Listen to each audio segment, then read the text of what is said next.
Here we work with Golisano Children's Hospital and Strong to bring awareness to the amazing things doctors and nurses are doing there every day. And we are just a week away from our annual telethon, and this morning Leah Lando introduces us to this year's first miracle kid, a little girl who doctors say almost didn't survive a terrible crash.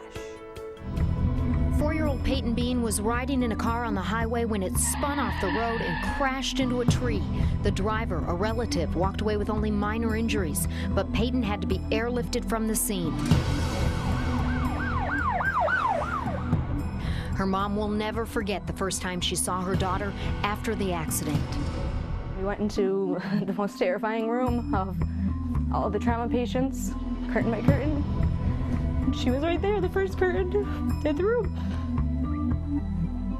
She was black and blue, swollen up.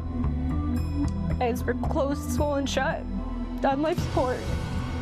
Her face was unrecognizable. Her skull fractured, jaw shattered, and upper palate split down the center. So her face was broken in multiple pieces, including the upper part of her jaw and her eye sockets and her forehead being segmented into a significant amount of different pieces. No one could say whether she would survive.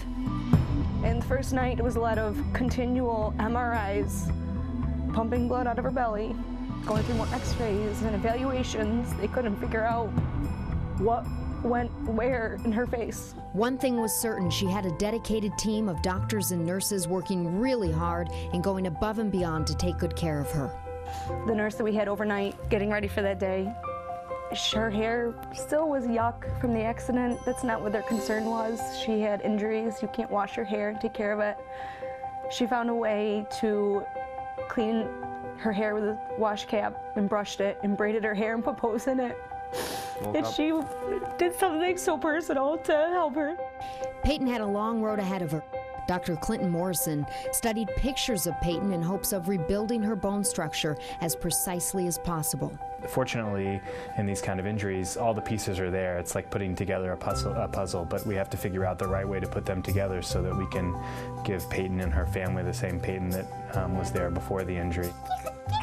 And looking at Peyton now, you would never know what she's been through. She loves to run and play with her sister Odette. Watching them play is something Taylor and Robert Decker will never take for granted. They're forever grateful to Golisano Children's Hospital. One strong little girl and a bunch of great doctors, bunch of great surgeons, and everybody just awesome. Wow. That's just an incredible story. Leah Lando, thank you so much for reporting for us. And you can help raise money for kids just like Peyton. Join us this Wednesday, April 15th, for the annual Golisano Children's Hospital fundraiser. Again, a week from today. It begins at 5 a.m. through our 11 p.m. broadcast. Your donations make a difference, of course.